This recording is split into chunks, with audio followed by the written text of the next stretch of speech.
Esteja convosco.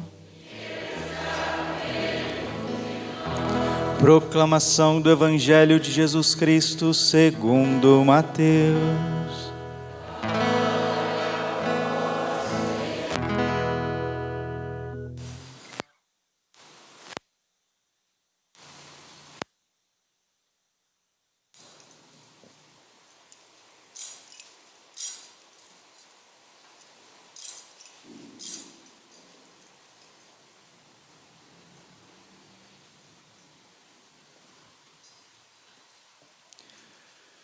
Depois da multiplicação dos pães, Jesus mandou que os discípulos entrassem na barca e seguissem à sua frente para o outro lado do mar, enquanto ele despediria as multidões. Depois de despedi-las, Jesus subiu ao monte para orar a sós. A noite chegou e Jesus continuava ali sozinho. A barca, porém, já longe da terra, era agitada pelas ondas, pois o vento era contrário. Pelas 3 horas da manhã, Jesus veio até os discípulos andando sobre o mar. Quando os discípulos o avistaram andando sobre o mar, ficaram apavorados e disseram: "É um fantasma", e gritaram de medo. Jesus, porém, logo lhes disse: "Coragem, sou eu, não tenhais medo." Então Pedro lhe disse: "Senhor, se és tu, manda-me ir ao teu encontro caminhando sobre a água." E Jesus respondeu: "Vem." Pedro desceu da barca e começou a andar sobre a água em direção a Jesus. Mas quando sentiu o vento, ficou com medo e começou a afundar e gritou: "Senhor, salva-me." Jesus logo estendeu a mão, segurou Pedro e lhe disse: "Homem fraco na fé, por que duvidaste?" Assim que subiram no barco, o vento se acalmou. Os que estavam no barco prostraram-se diante dele, dizendo: "Verdadeiramente tu és o Filho de Deus." Palavra da salvação.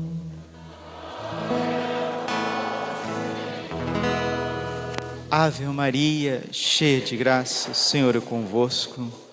Bendita sois vós entre as mulheres, bendito é o fruto do vosso ventre, Jesus.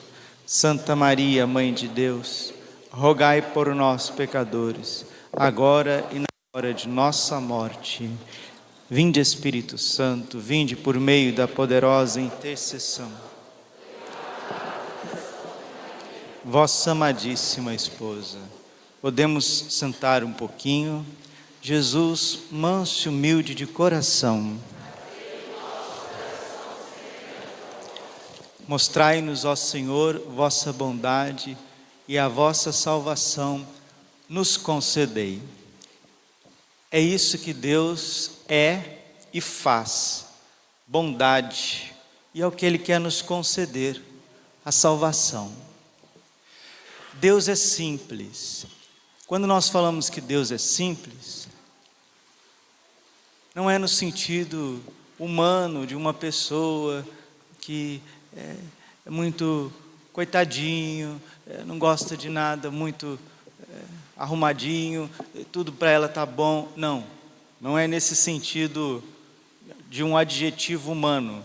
Quando a gente fala que Deus é simples, é no sentido teológico. Ou seja, Deus é aquele que é. Deus é amor e é amor mesmo. Nunca terá nenhuma sombra de egoísmo. Deus é verdade e é verdade mesmo. Deus não tem nenhum resquício de dúvida, de mentira. Deus é a beleza, e é uma beleza perfeita, onde você diz assim: deixa eu colocar mais um pouquinho de perfeição.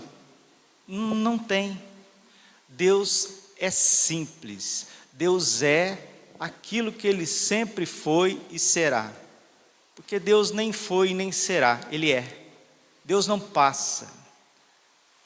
Um teólogo disse isso: Deus é um instante que não passa.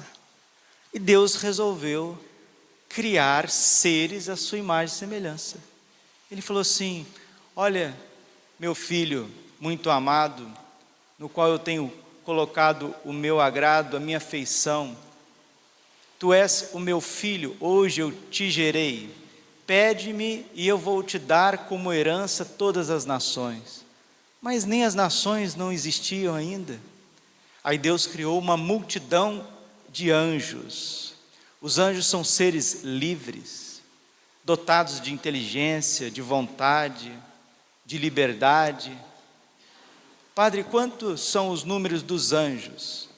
Como diz o livro do profeta Daniel, miríades de miríades, milhares de milhares, incontáveis são os anjos.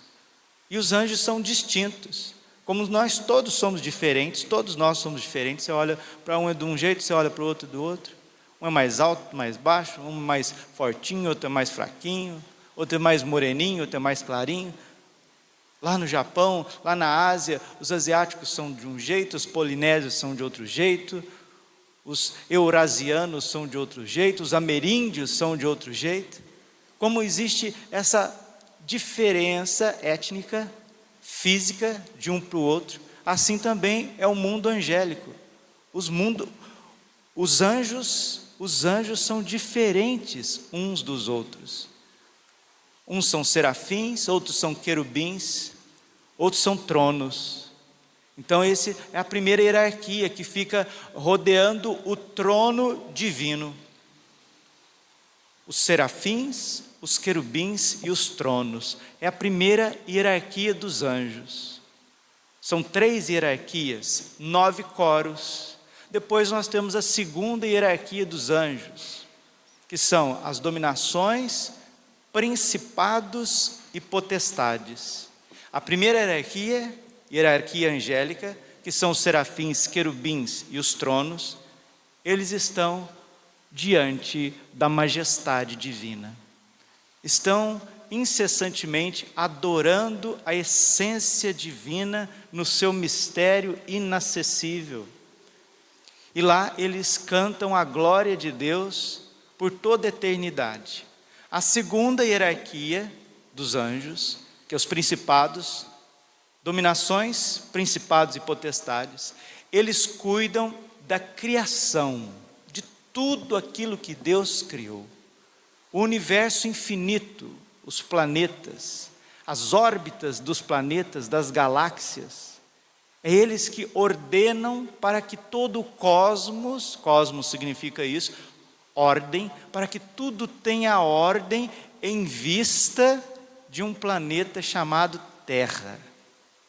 E nesse planeta chamado Terra, Deus colocou os segundos seres criados à sua imagem e semelhança, que são os seres humanos, os homens e as mulheres.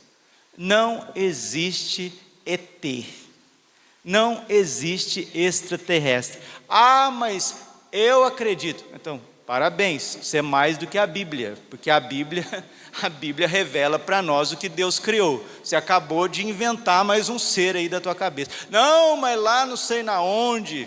Eu sou de Varginha, Minas Gerais. Em 1994 diz que o ET apareceu em Varginha. Tá bom, apareceu o ET lá em Varginha, Minas Gerais. Ótimo, né?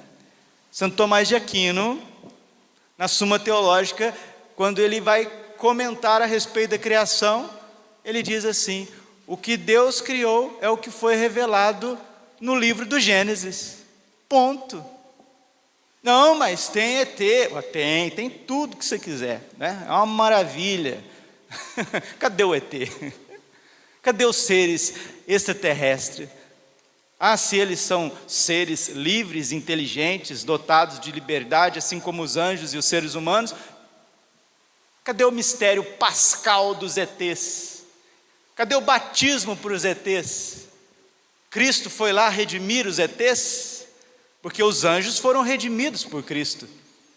Não existe, querido, não existe seres seres inteligentes, criados à imagem e semelhança de Deus. Imagem e semelhança de Deus significa isso, seres inteligentes, dotados de liberdade, de vontade, de memória, fora do nosso planeta. o nosso planeta é para o universo o que o cérebro é para o nosso corpo. Uma pessoa sem cérebro, ela é acéfala, ela está morta, ela vegeta. O cosmos, o universo inteiro, sem o planeta Terra, é um universo sem cérebro, sem inteligência, sem sentido. E ali, no nosso cérebro, aqui em cima, de uma forma misteriosa, Deus criou uma alma imortal. Nossa alma é imortal. Por isso que a sexualidade humana é tão sagrada, porque no momento que um homem e uma mulher estão em intimidade afetiva, sexual, ali naquele momento pode acontecer a fecundação de um óvulo, e quando um espermatozoide fecunda um óvulo, Deus cria uma alma do nada. Que coisa extraordinária! Que responsabilidade Deus colocou nas nossas mãos! Que responsabilidade Deus colocou muito mais na nossa inteligência e no nosso coração. Por isso que você já entende o pecado contra a castidade. Ai, não pode isso, não pode aquilo. Não é que não pode, é porque é muito sagrado. É muita responsabilidade. No ato íntimo do homem e da mulher, em santo matrimônio, como Deus quer, ali há a prolongação da criação. Então, os anjos, que são bilhões de anjos, muito mais anjos do que seres humanos, eles foram criados para adorar a Deus, e aqueles que estão mais próximos do trono de Deus, transmitir para os outros coros a vontade santíssima de Deus a respeito de toda a criação, mas que tem um objetivo, que tem um receptáculo, que tem um destinatário: você, a sua família. Hoje nós estamos celebrando o Dia dos Pais. Por que um homem é pai? Porque uma mulher é mãe. É por isso que um homem é pai, porque uma mulher é mãe. E por que um homem é pai? Porque a mulher foi mãe. Mas mãe de quem? Do meu filho. Mas meu filho, como é que ele ficou aí na tua barriga? Através de um ato de amor. O Papa João Paulo II escreveu um livro a respeito do amor humano. Vários livros, as catequeses, teologia do corpo, do Papa João Paulo II, mais um ficou muito bonito, só o título, a gente já entende tudo. Amor e responsabilidade.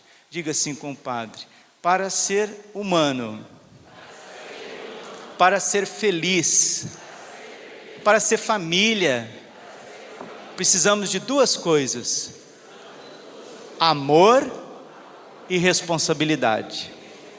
Aí Deus vem ao nosso encontro. Aí os anjos vêm nos servir. Eu não sei se você sabe, Deus criou os anjos. Aí vem a terceira hierarquia: virtudes, arcanjos e anjos. Deus criou a terceira hierarquia para nos servir. O que é isso, meu Deus? Os anjos foram criados, seres inteligentes, seres totalmente agraciados, porque os anjos também já passaram por uma prova, a prova que está lá no Apocalipse 12, quando São Miguel teve que triunfar contra Satanás, porque uma terça parte desses anjos não quiseram adorar a Deus, não quiseram servir a Deus. Jeremias capítulo 2, versículo 20, não servem, nós não serviremos, nós não adoraremos. Mas padre, por que os anjos não adoraram a Deus, padre? Por que os anjos não obedeceram a Deus, uma terça parte? Faça essa pergunta para você mesmo. Por que você não obedece a Deus? Por que você não adora a Deus? Aí você diz assim: não, padre, mas eu estou me esforçando para adorar, eu estou me esforçando para servir. Amém. Agora façamos essa pergunta para a humanidade: por que a humanidade não acolhe nosso Senhor Jesus Cristo? Por que a humanidade não acolhe os mandamentos? Por que a humanidade aprova e quer aprovar a torto e direito o aborto? Por que a humanidade não respeita a complementariedade do homem e da mulher? A distinção do ser humano? Por que não respeita a lei natural impressa no ser? Então a mesma revolta que aconteceu com os anjos antes da criação do planeta Terra, essa revolta continua no nosso coração, no seu. E isso chama-se salvação. Ou você abre o teu coração, Apocalipse capítulo 3, versículo 20, eis que estou à porta e bato. Se ouvir a minha voz e abrir, entrarei e cearei contigo e tu comigo, e ao vencedor darei a graça de assentar no trono com o meu Deus. Isso é a salvação. É você deixar a vontade de Deus triunfar na sua vida. Como nós vamos rezar daqui a pouquinho. Pater noster, qui es in celis, Pai nosso que estás nos céus, santificado, fiat voluntas tua, né? Seja feita a vossa vontade, sicut in cielo et in terra, assim na terra como no céu. E quem faz a vontade de Deus na terra? A família, o homem, a mulher, quando eles se unem em santo matrimônio, quando eles estão abertos à vida, e ali Deus coloca a mão. Padre Léo dizia, só tem um lugar na criação que Deus põe a mãozinha dele lá, é o útero da mulher, porque ali Deus coloca uma alma imortal no momento da fecundação do óvulo, e ali começa a família, ali começa a paternidade, a maternidade, ali o homem e a mulher são colaboradores de Deus, são, entre aspas, co-criadores com Deus. E por isso que Deus reservou um coro angélico,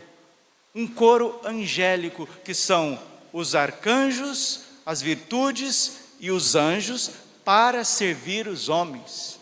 Aí você diz assim, padre, se eu tenho anjos ao meu serviço, os anjos me servem, os anjos me protegem, os anjos me auxiliam, e por que eu estou com tantos problemas?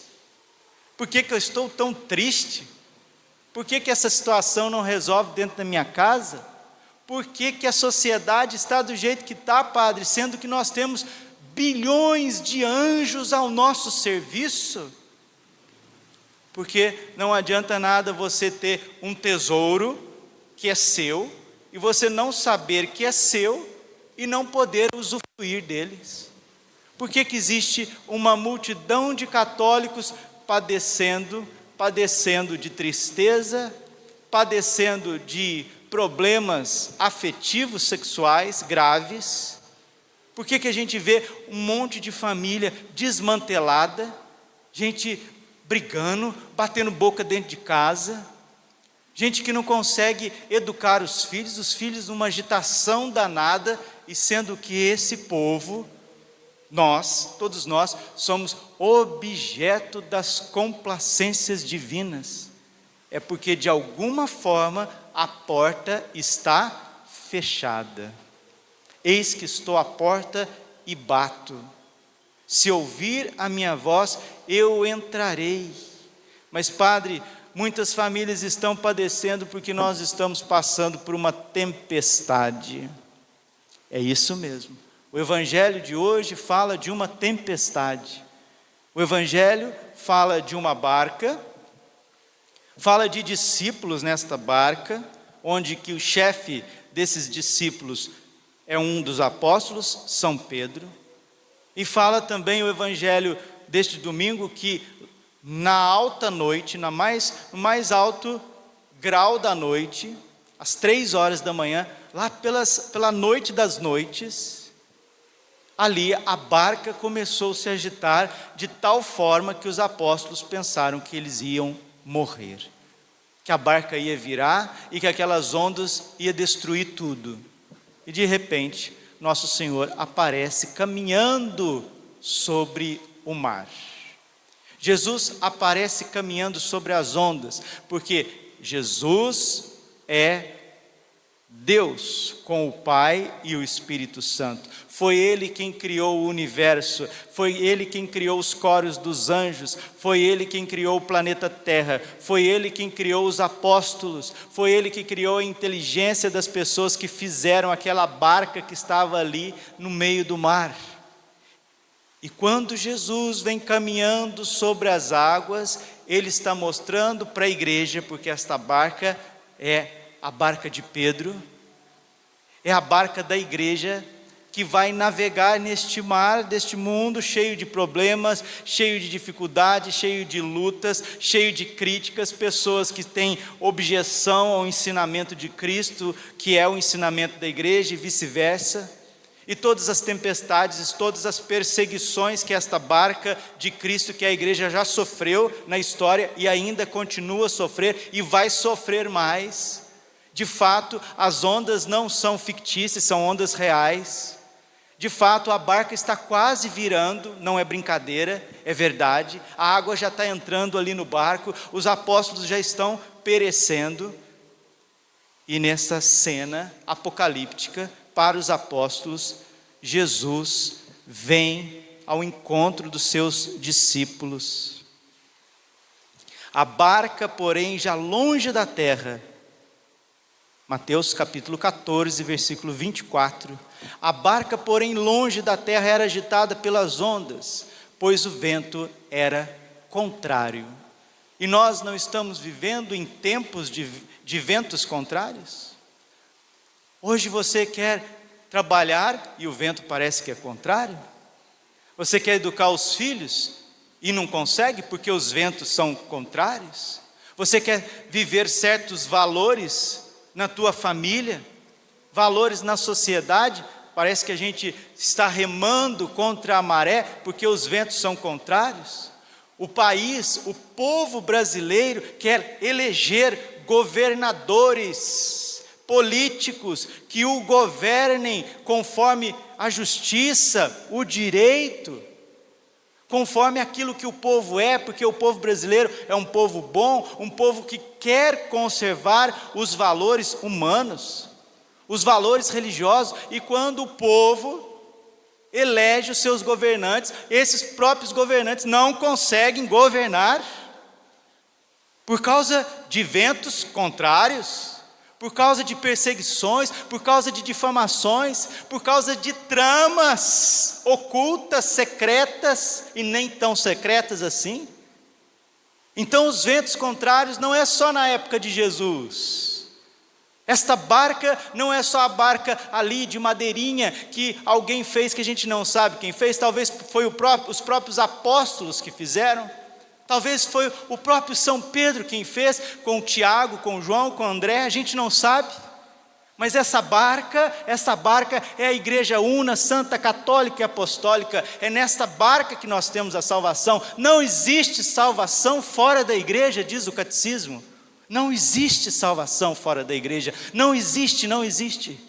Como não houve salvação para os apóstolos nessa tempestade, fora dessa barca, fora da presença de Jesus que veio, e o evangelho continua. Pelas 3 da manhã, Jesus veio até os discípulos andando sobre o mar.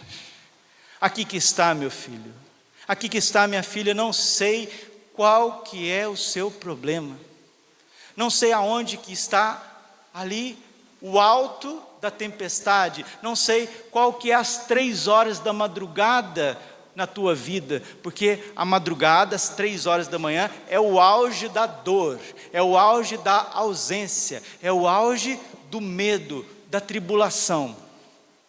Mas no auge da ausência, no auge das dificuldades, no momento da dor, aonde a coisa está ali que você diz, eu não vou aguentar, Jesus vem caminhando sobre todos os teus problemas. Diga, compadre, Jesus, meu Senhor, Ele está acima de todos os meus problemas,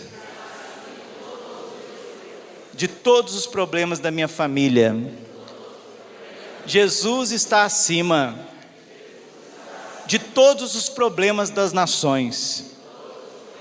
E se Ele permite a tempestade, é para que nós cresçamos na confiança, é para que nós cresçamos na fé, é para que nós possamos abrir a porta da nossa casa, do nosso coração, para o Cristo que vem. E quando os discípulos o avistaram andando sobre o mar, ficaram apavorados e disseram: é um fantasma. Quanta gente tem medo de Jesus? Quanta gente que acha que Jesus é um fantasma? Que o padre é o conde de Drácula? Que a irmã religiosa é a feiticeira? Enquanto a gente tiver esse medo da religião, medo da confissão. Quanta gente tem medo da confissão? Quanta gente tem medo de abrir o seu coração com o sacerdote? O Papa João Paulo II dizia isso. Os consultórios psiquiátricos estão cheios porque os confessionários estão vazios. Você acha o que acontece na confissão, meu filho, minha filha? Você acha que é um monte de palavras, é uma verborreia, você fala de um lado e depois escuta uma meia dúzia de palavras? Não, 1000 vezes não. Na confissão é derramado o preciosíssimo sangue de Cristo na nossa alma, como no batismo. Quando a gente batiza uma criança, diz São Paulo aos Romanos, é na paixão e na morte de Cristo que estamos batizando. Quando nós vamos aqui agora, o padre vai impor as mãos sobre o pão e o vinho, aquele simples pão e o vinho vai desaparecer. É o corpo e o sangue de Jesus, porque Deus continua agindo na história, Deus age na igreja. Os ventos são contrários, o medo é grande, a dúvida é muito grande, mas Deus, lembra do começo da homilia? Deus é simples, Ele é sempre o mesmo. Hebreus capítulo 13, versículo 8. Deus é o mesmo de ontem, de hoje e de sempre. Olha para a pessoa que está do seu lado, diga para ela: é você que precisa mudar. Deus é o mesmo. Ele agiu em favor dos apóstolos. Ele quer agir em favor da sua vida. Mas para isso você precisa abrir as portas. E se você não entendeu ainda o que significa abrir as portas, é um verbo, e eu vou terminando a homilia: obedecer. Precisamos obedecer a Deus. O homem precisa ser homem, a mulher precisa ser mulher, o casal, a família precisa ser família, o sacerdote precisa ser padre, precisa ser sacerdote, a castidade precisa ser respeitada antes do matrimônio, a confissão precisa ser feita frequentemente para a gente receber o corpo e o sangue de Cristo. Nós precisamos obedecer a Deus e parar de falar essas porcarias, essas bobagens que saem da nossa boca. Efésios capítulo 4, versículo 29, que nenhuma palavra torpe, que nenhum palavrão saia das vossas bocas. Nós precisamos parar com essa bebedeira. Para que essa bebedeira? Ah, mas eu estou com problema. Ah, está com problema? Eu estou nervoso. Vai pescar. Ah, estou com medo. Vai fazer caminhada.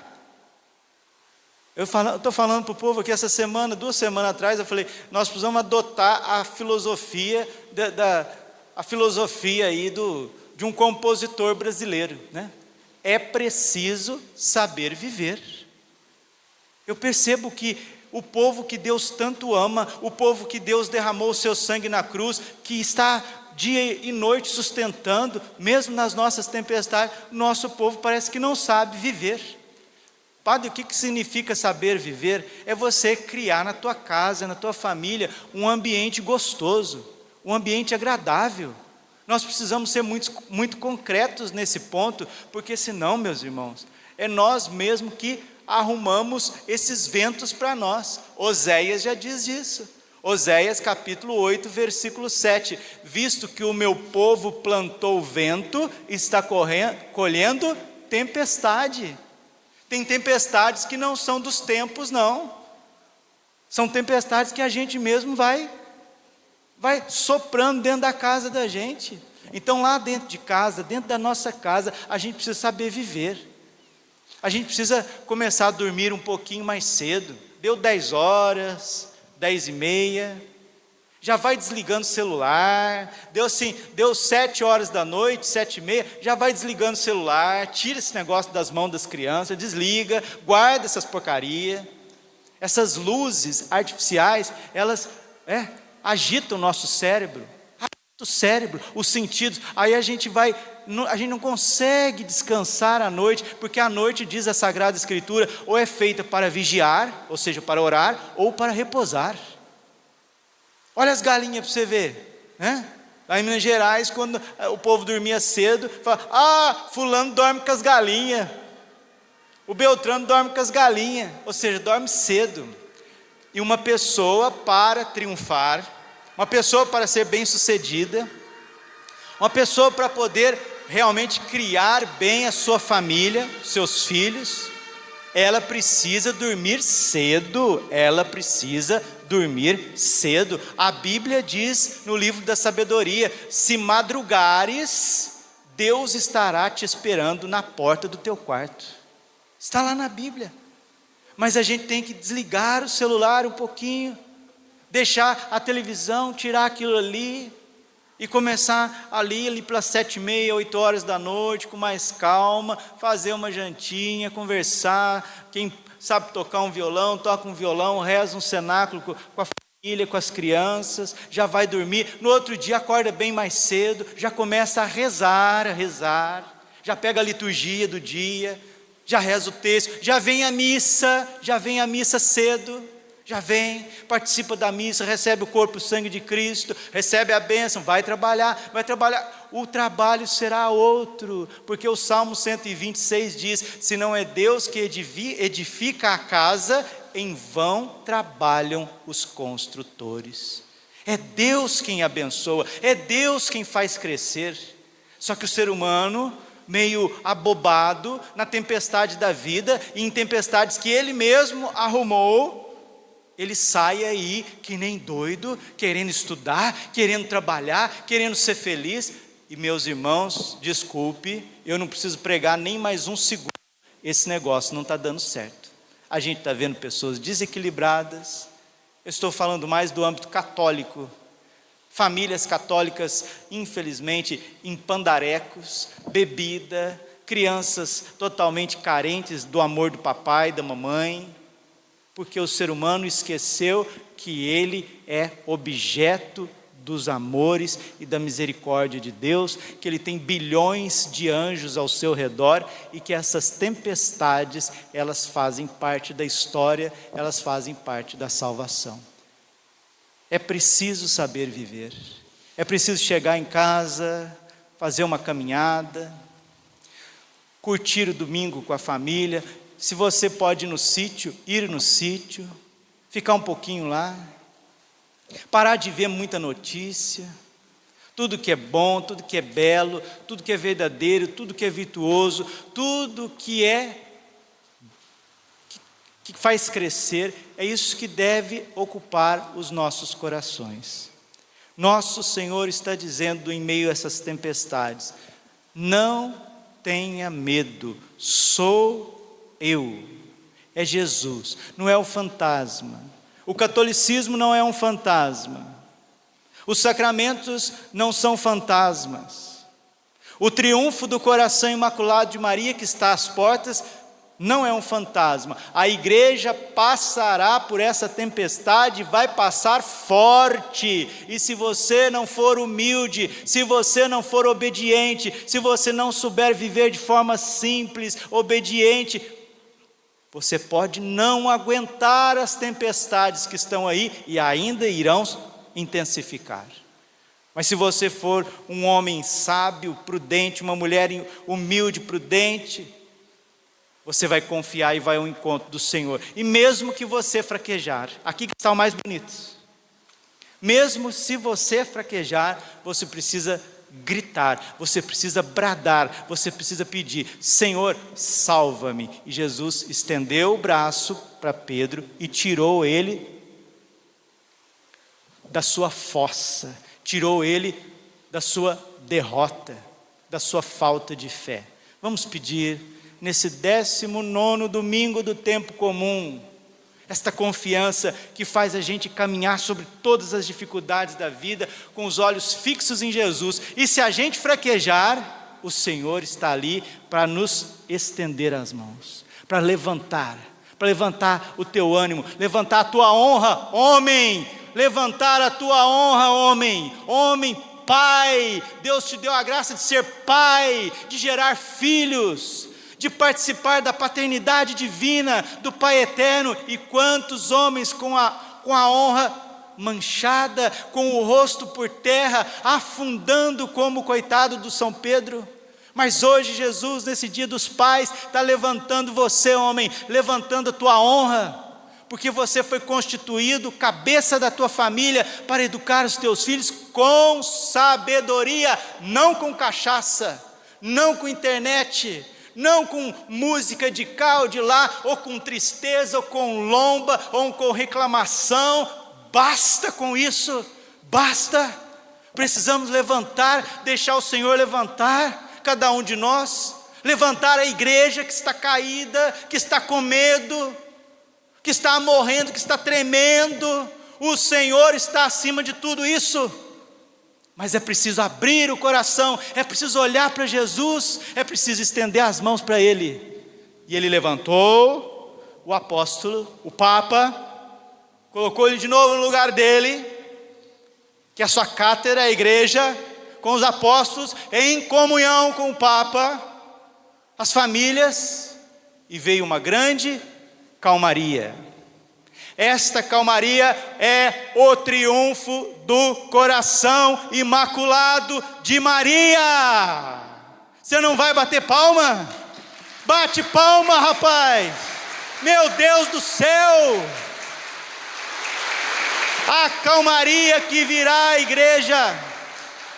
Nossa Senhora disse em Fátima: o Santo Padre, depois de Jesus levantar ele das tempestades dessa vida, consagrar-me-á a Rússia, que se converterá, e será concedido ao mundo um tempo de paz. Será concedida à igreja, ao mundo, um tempo de paz. É a profecia de Fátima.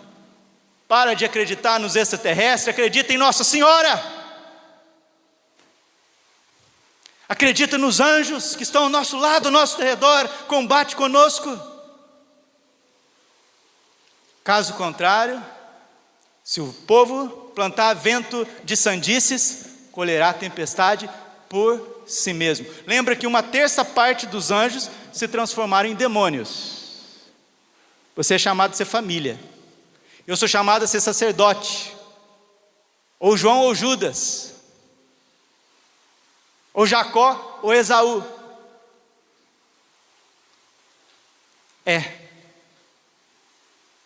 Nós temos que escolher. Glória ao Pai, ao Filho e ao Espírito Santo, como era no princípio, agora e sempre. Creio em Deus Pai Todo-Poderoso, Criador do céu e da terra,